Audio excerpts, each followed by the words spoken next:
Web3 with Me is a discussion-style podcast about the ins and outs of Web 3.0, hosted by Zach French, known as Off Edge in the verse. From crypto to NFTs, DAOs to DeFi, we cover the abstract philosophical promises and the new business models enabled in this new decentralized world. Subscribe on your favorite podcast platform or watch the show on YouTube. Thanks and enjoy.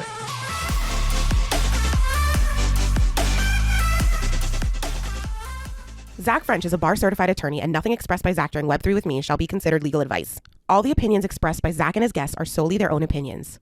All content in Web3 with Me is for informational purposes only. Zach and his podcast guests may maintain positions in the securities discussed during Web3 with Me. Hey everyone, thanks so much for being listeners of Web3 with Me. I want to take a few seconds to tell you about my exciting new B2B offering. It is the mission here to educate. I sincerely believe Web3 can make the world better for more people. Businesses shouldn't be left out though, so I've launched the Web3 Coach. It's a bespoke education experience designed to help your team understand how Web3 affects your particular industry or company and identify opportunities unique to Web3.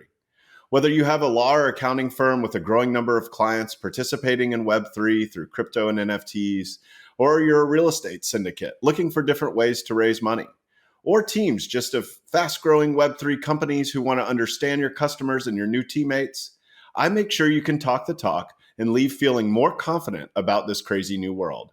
Please take a minute to check out my website at theweb3coach.xyz. Thanks so much and enjoy the show. My guest today is Daniel Koeth, or DK. DK was one of the first photographers to the We Accept Ash movement, one that is very personal to me, as Ash is the cryptocurrency of destruction created by our favorite artist, Pac. That bond, along with the fact that I totally connected with his work, has turned into one of the most energizing relationships in recent memory. We started the conversation off in an untraditional way, exploring anonymity and pseudonymity, starting with how I recently changed my Twitter to Zach French and am no longer Off Edge. This prompted an even deeper discussion of the advantages and disadvantages of being pseudonymous in Web3. DK started his career getting dominated by LA Film, but then opening a successful small business, a creative studio for photography, video, and digital design. You can feel DK's strong desire to unleash his creative genius on the world and become a full-time artist. I hope you enjoy the episode. LFG, baby. Let's start vibing.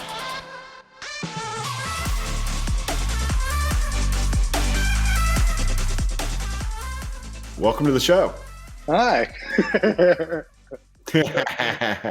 It's great to have you on, man. I know that we have formed our bond through the broader Pac Ash community and have been fortunate enough to meet each other briefly in person and had a few conversations. So I'm looking forward to just pressing record on this.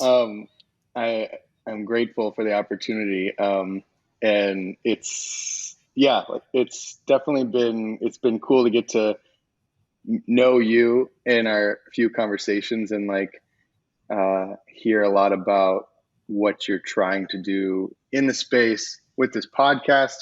Now as Zach French, your real name. That's right, audience. I doxed myself this past That's exciting. week. I am no longer Off Edge. It was pretty open anyways, but man, I have to say it is liberating. I feel like it's just the consistency and being Zach French across all platforms. What was the main? I guess so. Initially, were you kind of hoping to go down like an anonymous path, or is it just more of like a screen name that you just took on at one point? So the original kind of motivation to be Off Edge was more like conformist, which is kind of ironic, right? Because everybody had pseudonyms. And at first, I wouldn't post pictures of myself or anything like that. And then one day I went on a run with my cousin. He's like, sorry, I doxed you. And I posted a picture of us after a run. And then I was like, wait, I'm about to have a podcast. I'm going to record video. So the origin of the name was a blog that I wrote 2 posts for called Hanging Off Edge. Okay. and it was around the stock market, and I didn't study finance. I didn't get an MBA. I didn't work at Goldman or like one of the big investment banks, but like I enjoy investing. And so when you're investing, your edge is your advantage, right? And so I was hanging off the edge because I didn't come from those traditional backgrounds. And that's too much of a mouthful, hanging off edge. So I cut it to off edge. And then it just kind of took its life. But like, honestly, like, even though I was known as off edge in Twitter and in Discord, it wasn't like the people that I had really good relationships with, like they knew me as Zach. Right. So it was just, eventually I was just like, what's the point? And like, a lot of my friends that listen to like every single show, they're like, dude, like you got a great name. Like just go with your name. Like Zach French, man. You don't need to be Zach French / off edge in parentheses or anything. That's it's a really rich conversation, I think, about an anonymity, like screen names, like pseudonyms, and like just going with your real name, and like how people end up choosing what they choose. And for me, it was kind of like two things for just using kind of like my real name and like kind of just being fully doxxed from the jump. One, I've had Twitter since I think 2010 or something. So like, I just was like, I was just engaging with NFT stuff, and I started realizing no one had their real name, and I was like, oh, okay, well, maybe I kind of had I felt like I might have been doing something wrong, because like you said, it was just like the conformity of most things was everyone was using a unique name. But then I quickly realized, once I got into the space as a creator, there was a huge benefit to be able to use my real name so that people could look at my work and kind of like see that I didn't just pick up a camera, because I wanted to make money in Web3. So it was a nice layer of credibility. But I certainly understand people who, choose to be anonymous. It sounds exhausting and just filled with anxiety. You would have to like watch your every step. But so yeah, I'm glad you have that. You share the freedom that us doxed folk have. It is though, like you're pointing to something that is kind of fundamental to the space, and I think some people have the capacity to be multiple people. Mm-hmm. I don't. I'm me. Mm-hmm. Like, in fact, like I've had other people tell me like one of the best things about me is that you're always going to get the same person, right? Like you're not really going to get like Zach one day acting one way, and I mean, don't get me wrong, I still have mood swings, but like you get what I'm saying. Yeah. Like I come to the workplace and I'm the same person that I am at home, more or less, right? And it's a big difference. But like you look at some of the most famous, completely anonymous individuals, and they have a reason for being anonymous. A lot of them, like 6529 comes to mind, and how 6529 was, as they proclaim on Twitter, successful, and doesn't surprise me, in other fields, in that if there was if they had just come out as that person, then they wanted like the opposite of what you had. They didn't want the credibility and the presupposed opinions about that person, because there would be certain circles who would know who that person is. And they wanted to come in fresh from 0 followers. And I checked yesterday, they have 395,000 followers now. Wow. And I'm just like, you get it. But like, that's an edge case, in my opinion, right? Like, I think, a lot of people did what I did, which is like, as a collector, it just seemed like the right thing to do, to be anonymous. There was also like, when I first joined Nifty Gateway, which is where I first started buying NFTs and like learning what Web3 was, like there was like the security issue was already big and prominent. And so it was like, I didn't like link my email to begin with or like anything, because I was just I didn't want people to know who I was at that point. But now it's kind of like, well, I understand what a cold wallet is. You know, I can transfer stuff over there. And so like, I definitely see like different use cases, but I think, and also, I mean, remember the big movement towards like, I'm only buying projects with docs founders and all that. So like, there is that level of like, me and Jameson talked about reputational risk. When he was on the show that we were talking about, that's like, hey, if I know who you are, then you are less likely to rug me. Yeah. Right. Or even a slow rug, right? Like, you know, like, because, you know, I know that you have a photography production studio in Arizona. Right. Right. Like, you know, like, yeah.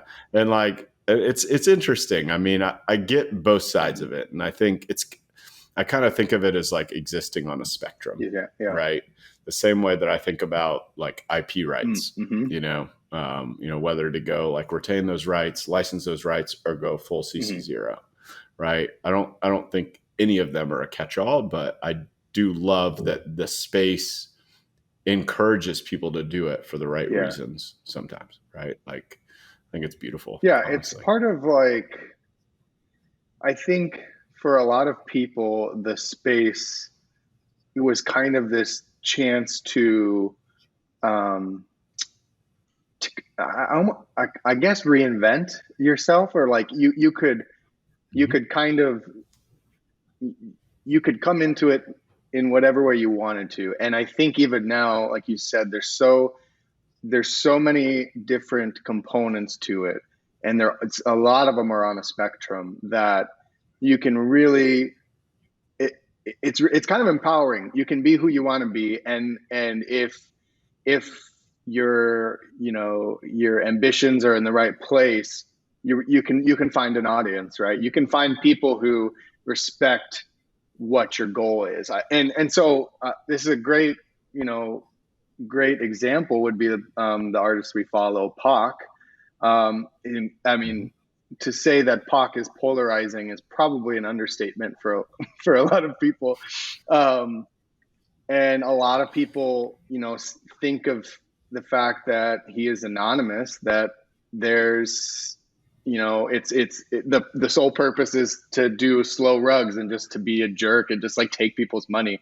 But I mean, as we can see, is like a lot of people kind of can understand what the greater vision is there. And still, we're still here for it. And like, there's no ill will. And it's just, for me, it's exciting still, like, but at the same time, I know people who, I think it's a lot of it was just, managing our expectations and like, I don't know, having a better awareness of what the space is. And again, I guess that's maybe a critique of the overall space, because there's a lot going on and it's hard to like understand just how complex and like how many different things there are. And it really requires you to like have some due diligence on like almost every single move you make in the space. And that's just like such a barrier to entry for a lot of people. And it's like, some people I'm like afraid to recommend getting in the space, because I'm like, ooh, like they might totally, give up their seed phrase in the first week, or it can be tricky. There's a level of autonomy that not everybody should be blessed with. Yeah, exactly. Yeah, I think I walk that line sometimes. Me too.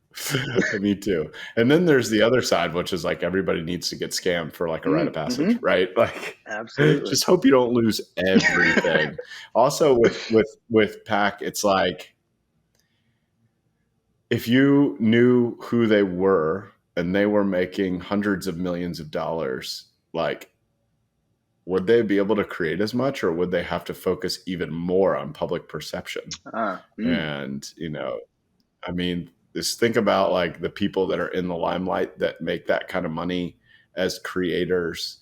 I mean, they're celebrities. They're followed everywhere. They're filmed everywhere. But if you don't know who it is, right? What can you really do? Troll them on Twitter and Discord, right? Right. And I think Pac has already shown that they will disappear for a while if they need to, for better or for worse. I mean, people have short memories. That's always been kind of my idea of like the strategy here. And, eventually people start to slow down. I think there's been some of his larger collectors that have changed their perception lately very publicly. But, to me, and like, not to like drill too down in like Pac, but like the ethos is still there. That hasn't changed. I think that, the controversy like really drums up, like forces you to confirm your convictions, if anything. Yes, 100%. Yeah. That's what happened with the brief bear market that we went through in like April, May of last year. It was like, that's when Pac launched the fungible, and everything was completely dominated. I mean, I remember my portfolio was probably down 80-90%. It was a sad. It was like I only put in what I said I was willing to lose, but like I was still up at night. Like, what was I doing? But then that collection and that release was like, it's more than investing. It's more than speculating. It's more than trading. This is someone who understands how to use the medium as the art. And that's always been my like core thesis on why Pac will be one of the greatest creators ever, even outside Web3, right? Yeah, that's like such a big, I couldn't agree more. That was very much my own experience where like, except for the part where you said you only put in what you're willing to lose. I certainly way over leveraged myself in the beginning. And I had gotten to the point where I was like, all right, chill, I'm done. Like, this is it. Let's just sit on this for a while. And then I saw the NFT siblings video about, I think it was like in big bold letters. It was like, why you must buy one cube or something like that. And I was, yeah, exactly. I watched it and like, I still couldn't even understand who Pac was. And to me, it just, I don't even know if I understood the potential at that point of what the drop mechanics were. And I just knew it was like, it was incredible. And for me, I was just like, okay, I know Sotheby's and this is their first thing. Like, that's pretty big. I mean, they're auctioning off Picasso and Basquiat and like all these huge artists, and their foray into the whole thing is with this person. So I ended up, getting drawn to that, and then subsequently realizing what like the depth of the NFT community, and I was like, because of that, I got into like the siblings Discord. I downloaded Discord for the first time and like was just hanging out there, and I could just, you start seeing the same people over and over again, and you start talking about things, and there's with Pac, there's a ton of speculation, which is just, I think that's the funnest. It's just exciting. Even now it's still so exciting, but yeah, Pac is, it's a very different conversation, I feel like, than I don't know, Bored Ape Yacht Club or something. It's just something entirely different. And I'm hoping that by the time the next, big like bull run happens, I hope that we kind of see, factions start to split off. Because right now I feel like you and I may have talked about this before, but it's like everyone who wants to be in Web3, and there's a billion possibilities, but right now we're all cramped together in one small room, and everyone doesn't really have the same goals or visions, but by proxy we're all together. And I'm kind of hoping that we get a splinter off and people get to like find their niche, and because that's kind of where things really get a take off and stuff. So I'm hoping that occurs. It's so interesting. It was not me, but I do want to riff on that for a second. And I love that, like, we're completely going past the normal opening questions here. Okay. I'm sorry. No, I love this. This is much better. So yeah, when you think about like everybody being jammed into a small room, that's a good analogy for like any new space that has massive adoption really quick. Right? You got adopted based off one use case, right? Most likely. And in our case, it was buying NFTs as investment, grade stuff. But then, like you said, the bear market, what it does is like, I guess it, like you could say it kind of starts to make the walls close in, but there's doors in the walls. So like, like you can go through the door that says, whoops, I never want to do this again. You can go through the door that says, I'm leaning in. And then there's multiple different ways to lean in. And I think the beauty is, like, if I could, like, maybe I'm beating this analogy to death, but go into the second room, right? And the second room has a ton more doors. And then honestly, I kind of self-identify as being in that second room and opening up doors, checking something out, opening up doors. Cause I've got the podcast. I teach at corporate, like I've taught at Amazon a few times, and like I'm working with some Web3 nonprofits now. And it's just, there is so much possibility that you have to balance with the fact that, to make sure it's not, a technology looking for a solution, right? As opposed, or technology looking for a problem, right? Like looking for real solutions. But I mean, there's just a lot out there other than buying, selling NFTs. And I still think they have their place. I think, what you're doing, which we'll get into in a little while, is, I mean, it's great. Like you literally, like you've been successful in your own right. You know what? Screw it. Let me ask you my opening question. Okay. Tell me about your founding story, sir, because I want the audience to know what I know about where you came from and how you ended up and what you're doing now. Sure. Yeah. So do you mean like Web3 specifically, or like just brief overview of who the heck I am? Yeah, no, I want to know what makes you, right? Like if that's Web3, then it's Web3, but like, like who makes DK, right? Like where did you come from? Any like big stories in your past, what you were doing before Web3? Sure. So I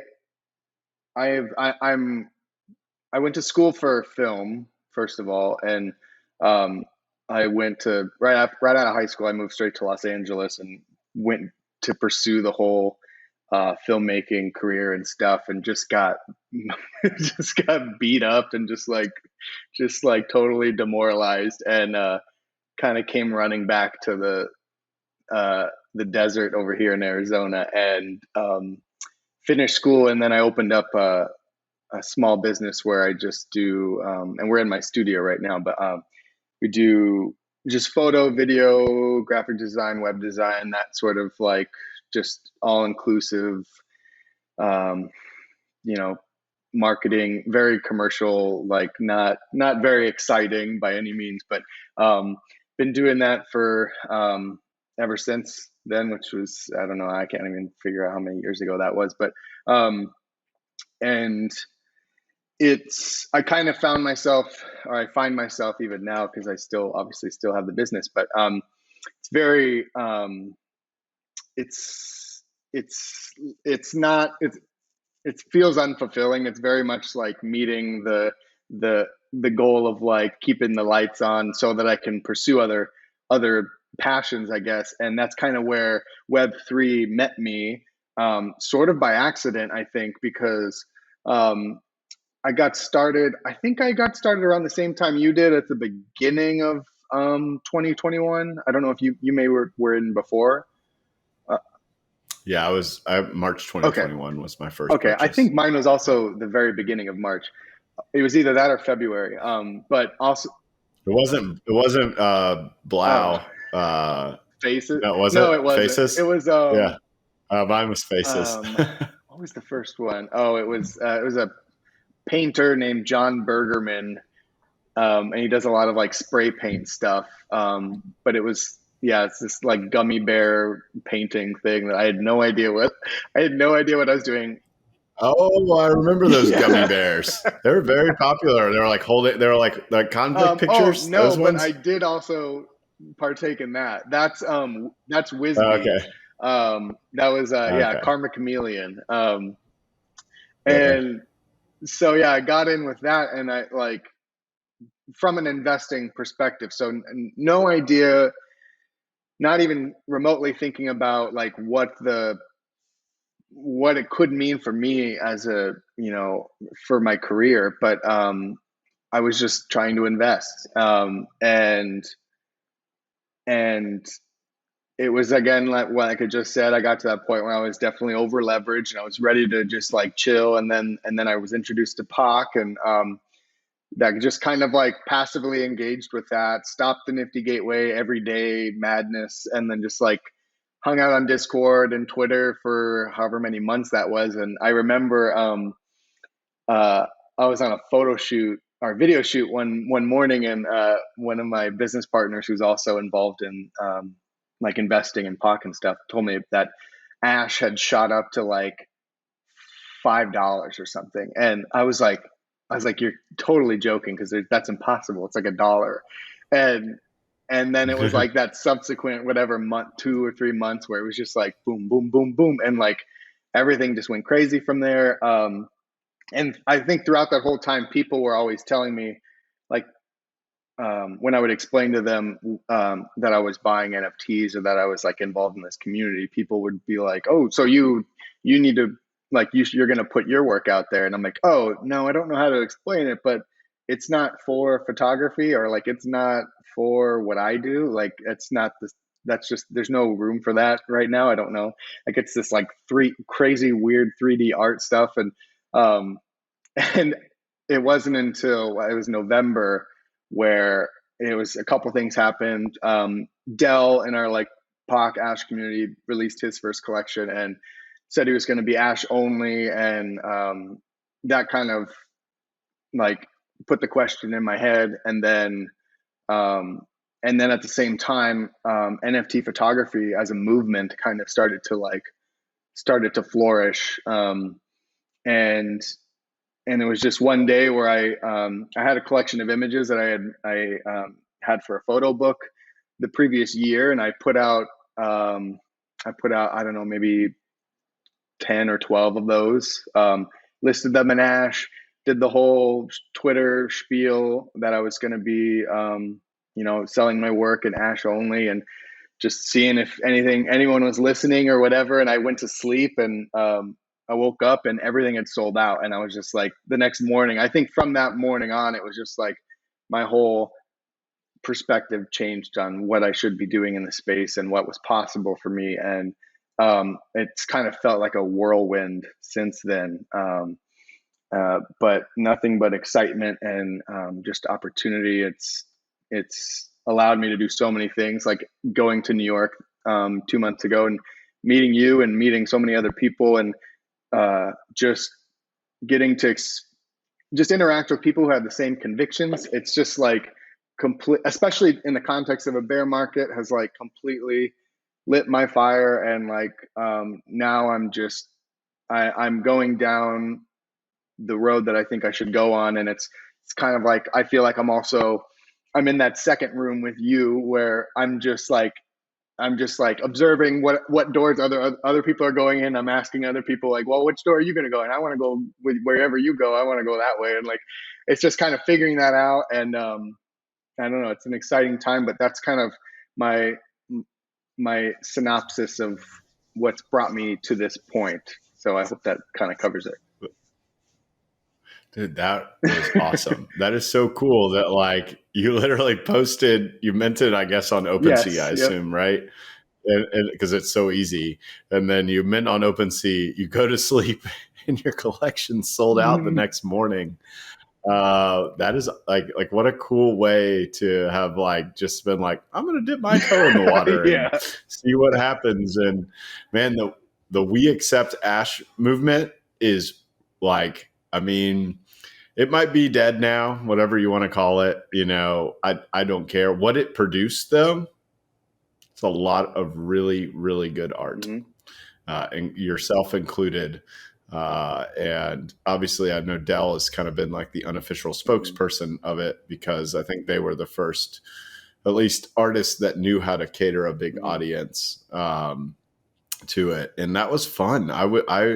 That was when I went divergent from my kind of crowd, right? Like a lot of my friend was like my mentor in space, Josh. Oh heck, he is huge into POC. He's who told me you need to lean into this and like take it seriously and find blue chip artists that you really believe in. But he didn't even really join the We Accept Ash kind of like craze, if you will, like when it was really flourishing. And so like this was kind of like my thing, like I was like, I believe in what this represents. And the cool thing that's come out of the bear market has been that it's more than buying and selling an ash, right? It's about the ethos of like the people that decided to adopt that early, like yourself, and then the collectors that you built up. Who were your early collectors, by the way? My very first sale was Dell. So oh wow, yeah, just to echo the sentiment of absolutely the I would say the official spokesperson of We Accept Ash for sure. Dell, and then a lot of people. I think the majority of the people I had no idea who they were, and I think they came from the NFT siblings Discord. I think I want to say Pixel Jindo was one of the actually bought something from that original art at that time. They definitely own, I think, at least 2 or 3 from that drop subsequently, but like I believe they were a part of it. Otherwise, I don't remember anyone specifically in that first. And forgive me if anyone is listening and they think I'm a total jerk that I don't remember. But it was like I said, I think that time and that moment was such a blur. Like to wake up and have those like emails where it's like your item sold, your item sold, your item sold. And you're just like, what? Oh my god! Like holy. I don't even know. Yeah, for real? It was crazy. And so I actually like woke up like in the middle of the night, not really when I was supposed to wake up, and saw all that stuff. And it was at that same time that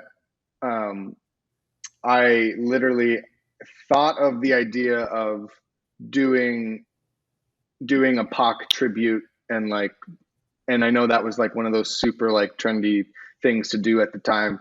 And I like thought of that, and I that night I ordered a bunch of props off of the internet. Like in that same moment where I got all of my like things selling out, I was like, all right, what's the next thing? And then that drop, which was called Homage, was also thankfully sold out. And POC, that's when I got on POC's radar, and POC collected all 4 works and purchased my first like auction piece. And that's kind of when, I mean, that's really when things just kind of went into overdrive, and like, yeah, it was insane. Yeah, that's awesome. So, I mean, I was getting at a point when asking you who your early collectors are, because one of the most fascinating things and overused words in this space is community. And as a collector, your community is obviously more than your actual, or as a creator, your community is more than your collectors, but like it starts with your collectors, right? Those are the ones that spread the word. So can you take me through when you first realized like, okay, now I'm doing this, like, and I've continued success, and I actually have people that are following me. How did you think about like forming a community and like keeping your community engaged? Was that even something that you were putting like time towards, or was it just I got to put out work, which is cool.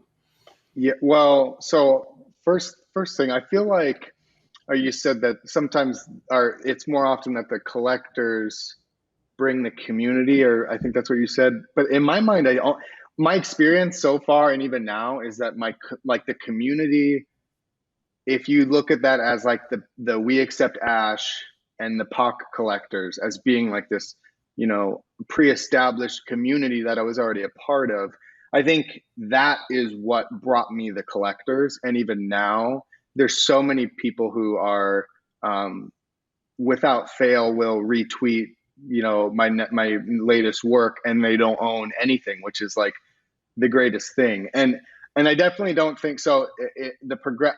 To answer your question, in the beginning, I think I was thinking about that, but not as much as other things, because in that moment, in those couple months at the beginning of, or at the end of last year and the beginning of this year, it was so like frantic, and that's when like FOMO was a real thing for everybody, and especially as an artist, it was like you saw someone do something and you're like, I gotta focus on that. So I, in terms of my own community in my head, it's like, well, I even now I'm like, I don't feel like I have that community personally. I've always felt like the We Accept Ash and like just the things that have come from that is this overall community that I'm a part of. And I definitely try to um, do what I can to contribute and engage with people. I obviously I'm not like as big as any of these like really like multi-million dollar artists, so I have that as like an advantage where like I can talk to people directly, and it's so much easier. Like I try to be as accessible as possible. So for me, it goes back to like, again, I don't know if we were recording, I think we were, but we were talking about being like your authentic self. And like, for me, I like to socialize with people. It's so much easier for me like this, being face to face. So I try to do that via Twitter, in just from communicating to people. Like if I see another artist put out a great piece and they sell it or something, I'll DM them and just be like, hey, like I've seen what you're doing, it's great, it's awesome, and like I just wanted to pop in and say congrats. And just like talking to people that, I don't know, I feel like sometimes in the space that's not common, or there's a thing with artists where they feel like maybe they're too good to talk to collectors, or they want to feel like they're on a different level when it's like we're all really kind of here doing the same thing. And I think that's like the most important thing. Another thing, just a random thing that I did, maybe it was last month, or I can't remember what it was, but I did a thing where if you sent me and you did it, you were a part of it too. If you sent me a GM in return, I would take a custom photo. And yeah, Love and that. I can't remember. It was probably close to 100 people responding, and like 100 custom images. That was like my whole day. And and to me, What a great way to yeah, it was appreciate like, your it community. really was. So it was such a twofold thing. It was like, it's forcing me to think of the same thing 100 different ways, and it also allows people to feel connected to what I'm doing. And like, I think there's always going to be a new way to do that, like to engage creatively. I know that that's what I like to see from like creators, and um, especially people, artists that I've collected. I love, like, that's the fun, like that's what the substance is, a lot of it for me. Like, and so I'm trying to find ways that work for me on the small scale, that could hopefully be scaled as time goes on. But yeah, I love when Pac did Carbon and did like the Gold Vanguard things, like that was really cool. Like that whole experience was really cool, and definitely engaged with the community. And like, I don't know, it felt like it kind of strengthened the bond for me, I think, at least, to like go through that, that drop. So, I think it's really important. And for me, the answer to the question is kind of getting answered or like figured out every day in a different way. But I think whatever that is, I think that's probably the most important thing. Like above all else, like I know a lot of people focus on the art and like they don't care if the artist is an asshole or like not even engaging with anybody. Like people are just like, the art's great, other people are buying it, I want to buy it, I don't care. But to me, I'm like, well, you really kind of have to like believe in what that person's doing. You gotta like them, they gotta be like a good person. Like you wouldn't want to buy, I mean, Hitler was a good artist, but no one's buying Hitler stuff, you know what I'm saying? And if they are, it has nothing to do with what kind of person he was. Yeah. That's so interesting. There's a few things I want to unpack there. So one is you were not intentionally building a community because you didn't really need to, right? Like you had already joined a community and you knew that community, or you saw that community was supporting you, right? Just by virtue of being a member of the community. And, that is a unique story. I don't think at least a lot of the artists that I talk to have been able to do that, right? Like to kind of take what is in there already.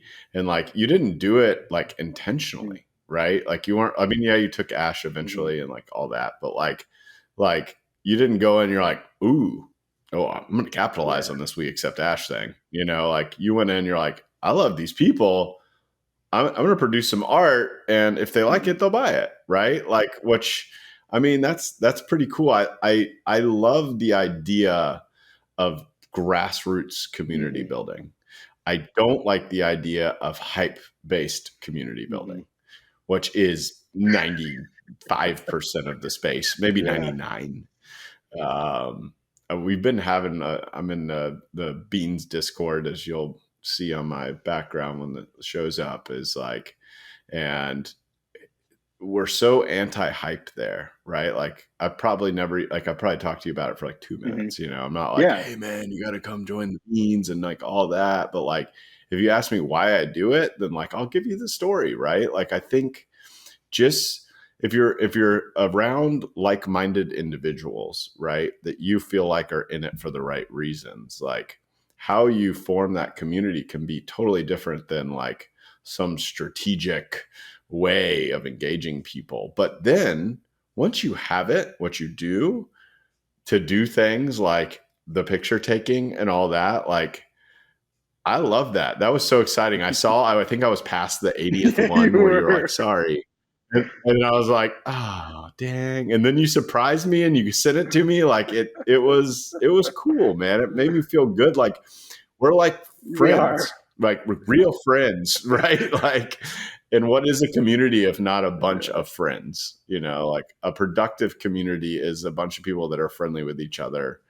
And I just don't feel like, at least engaging with you, with Thor, with like these other like people that I consider core, Austin, like to the pack community, like I don't feel like there's ulterior motives really, no, don't get me wrong. If we make good money on these collections, like, woo, but like, it's just, I don't know. It's something more. It's kind of reminds me and embodies like the WAGMI, kind of thing. And like, and that I've been making sure to caveat with like, not just financially, right? We are all going to make it means more than that. Maybe we're just finding a new circle of people, which I feel like Web3 does better than any other, type of technology or anything, where there's no, and this kind of goes back to our pseudonym and anonymity conversation. It's like, there's no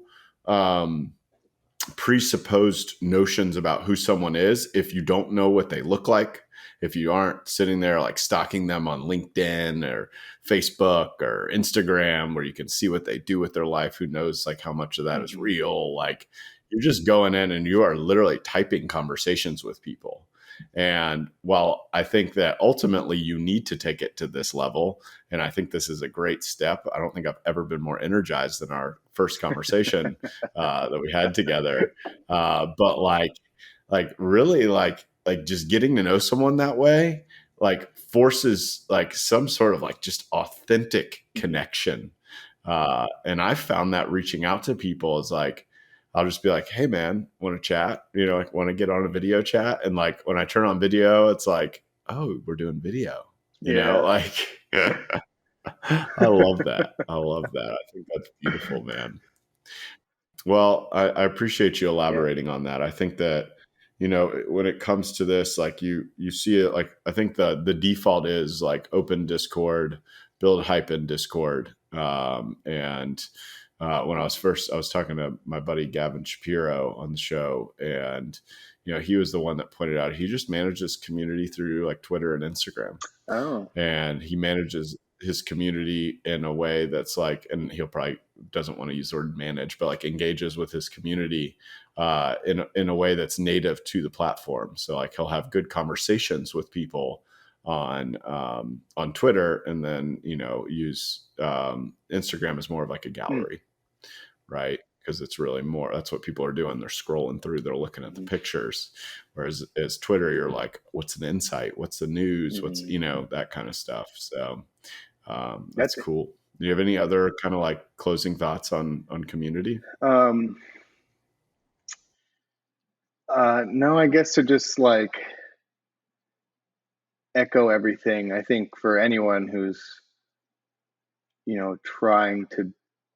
trying to do something, whether that's make art or like this, like do a podcast or like something where you are trying to garner an audience, whether your current audience is 1 or 2 people or 10,000 or 300,000, like you said, the other guy, don't take it for granted. Don't take it for granted. An audience is an audience, whether it's literally just your mom or your family and your friends. Like, it's whether you like it or not. That's what it's all about. That's the foundation that incredible things are built upon. So I think a lot of people overlook that, or like I said, they kind of want to jump to that point where they don't have to worry about engaging with a small handful of people. But I think those people probably they're not even in the right headspace to begin with. But like, yeah, to me, that's what it's all about. That's what the whole Web3, at least for me, is all about. And I found that, and I definitely I didn't think, obviously I came into this from an investing standpoint, but that's what I've found. And that's why I'm still here through the bear market, because it's like anyone who's still here has really strong ambitions.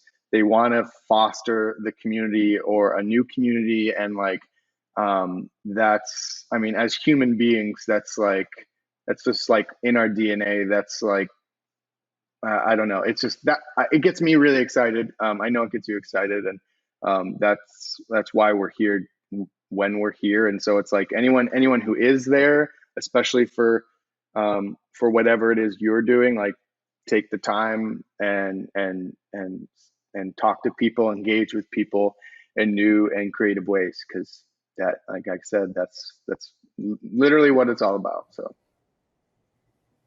That's awesome. And it's a great transition to one of my traditional questions, which is, how do you define Web3? Well, Web3, that's a great question.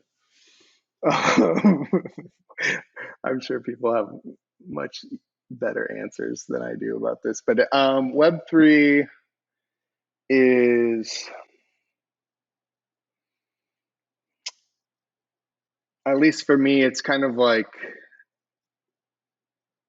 it is the platform of the people.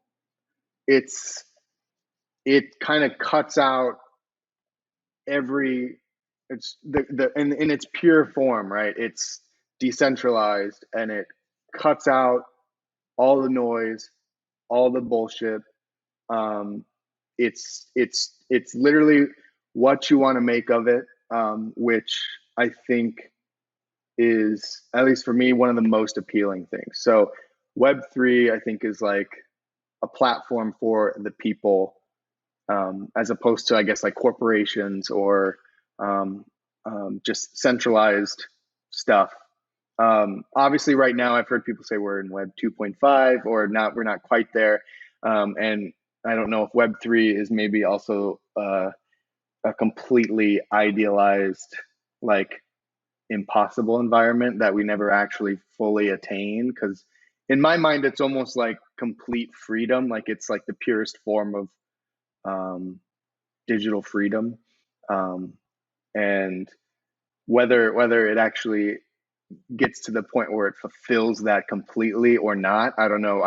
I think a lot of us, we believe in that vision of that so much that we're in it for the long haul, and we're saddled up for the long ride. But yeah, so that would be my non-answer, I guess. I don't consider that a Okay, good. non-answer. In fact, I love the fact that you were sincere in the answer. I think if you are giving a presentation to people on what is Web3, then you go to the Yeah. traditional meme of read, write, own. But I think a better way to ask the question, which is the question you answered, was how do you describe Web3? Right? How do you describe what this is to you? And it was beautiful, Oh, man. good. So good job. Thanks. I love it. I love it. So I also have a very traditional closing Okay. question as we near the top of the hour. Where do you see yourself and Web3 in the next 6 to 12 months?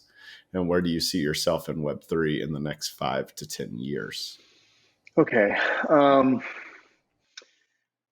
So the space in the next 6 to 12 months, it's I would be a fool to think that I actually have the answer to this, because I obviously, being in the space for almost 2 years now, coming up on 2 years, it's just so impossible to predict.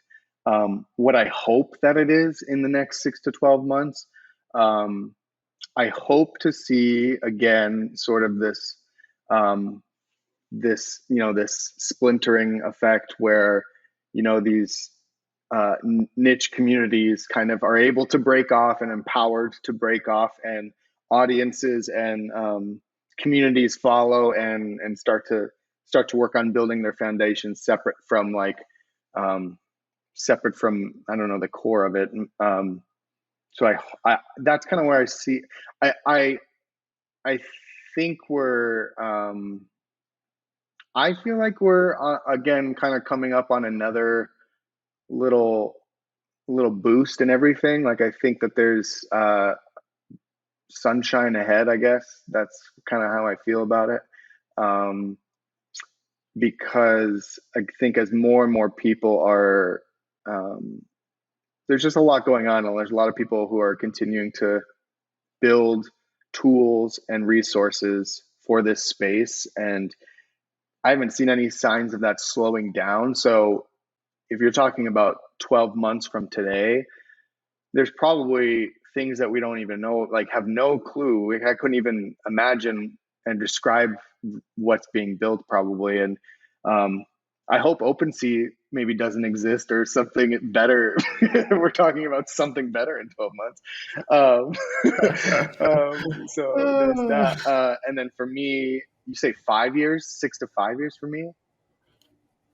Yeah, 5 to 10 years. I mean, this is the big, hairy, audacious prediction. Yeah, I don't know if you watch my show with Austin. His has been one of my favorites so far. But yeah, man, get as crazy as you want. It doesn't even have to be like realistic I'm at gonna be all. on Mars taking photos. No, That would be freaking awesome.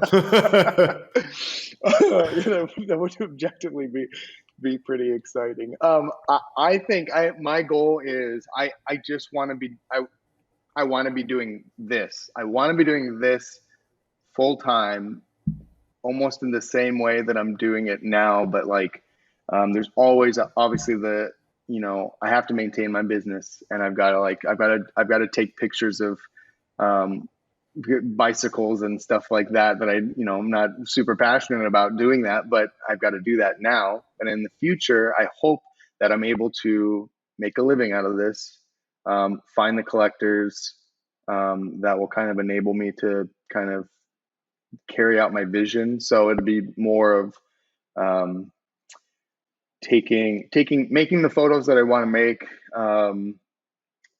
shamelessly and with as much freedom as possible, and bringing it back to the community question, kind of having a pretty robust community. Not even more, not I'm not I guess I'm not even saying more robust than now, but like if I could maintain the relationships that I have now in the space and like kind of continue to build upon those in for the next several years, that's fantastic. I'd be just so stoked about that. And I would love to find ways to get to a point where I'm able to like help other people with their, their 5-year visions. Like if there's anything I can do, because like you said, it's like at the end of the day, we've all been in this space for so long. We're friends. Like you and I are friends. And in real life, you want to empower your friends and like help everyone get to a better place, because that's what friendship is. So I want to be able to continue to grow those relationships with those people. And hopefully we're all kind of on the mountaintop and in 5 to 6 years or closer to it. I don't know. So that's maybe a little bit kind of like a dream vision of 5 to 6 years, but that's what every day when I wake up for the last 2 years, it's like, how do I get closer to that? And so I'm going to do everything I can to get to that point. And I know you have similar convictions. So hopefully we're in a really cool spot by then. Yeah, we'll be doing it together. I think, a few things that you said there like really hit home, which is like, one, the idea that you have been able to do this full time. I hope you're able to do that in 6 to 12 months. I think your work encourages a level of vulnerability that serves a lot of people really well. I really like it. I empathize with it a lot. And I think a lot of people do. I just don't know how comfortable people are bringing that out in public. So, if you continue to put out work like that, like, you heard it here, folks. DK is going to be, one of the most famous photographers of all time. I hope. I honestly I do especially with this last collection. So, I see that as a 6 to 12 months for you personally. Wow. Not that, who the hell am I, but you're Zach French, as your friend. Yeah, I'm not off edge. I'm Zach French. But yeah, that, and then, one of the kind of inherent things that you were saying in the 5 to 6 year thing is the fact that it doesn't need to be more people, but how valuable is it to know someone for that long and have continuous relationship with them? If there's people in my life that are not my family that I have talked to consistently for 5 to 6 years, they are best friends. In fact, I have about 2 or 3 that I talk to on average 5 times a week. Right. And I love that. I love the idea of me calling you and being like, yo, dude, did you hear what, just having those conversations and talking through maybe your drops and stuff like that. And some struggles you're going, that's friendship. And that's something that you can't do overnight. Right. In fact, it's kind of hard to do in 6 to 12 months, but over 5 to 6 years, 10 years, if you're still talking to people, that would be my greatest joy as well, man. I love that. And I hope that we're doing that, right? Barring some dystopian society, I won't go there completely, but we'll be there, man. I really, really appreciate you coming on. I really enjoyed the conversation and hope to get to do it again with you as we both kind of move forward in the space, because there's an authenticity to you as a person and genuinely wanting to see other people like succeed and be happy and engage with them, that like, I don't know if a lot of people share that. So, I'm excited for the really future. Nice of you to say. Thank you. To me, that's just like the core of all of this. I mean, there's no other reason to do it. It's just because that's what my understanding is of this space, kind of being this ultimate empowerment for people.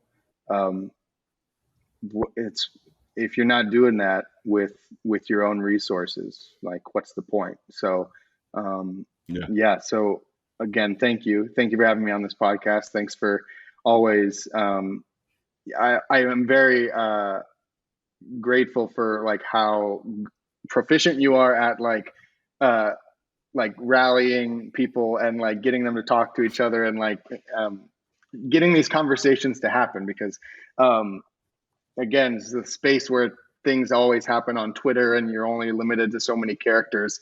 A lot of the times people, you just don't get to that next level of connection. And so I really appreciate your proficiency at making that happen. And so I would love to be back on the show whenever you'd want me to. So I really appreciate it. And I'm excited to see all the things that you do in 6 to 12 months and the next decade, man. I'll be there along for the ride. Do it, baby. Yes, sir. Yes, sir. Awesome. Yeah. Thanks so much. Thanks for joining Web3 with me. Make sure to follow us on YouTube, Spotify, and Apple Podcasts. Also, if you enjoyed the show, please leave us a review, as it'll help us reach more people. If you want to connect with me personally, you can find me on Twitter @offedge_. Thanks for vibing in the verse with me, and hope you'll join us next time.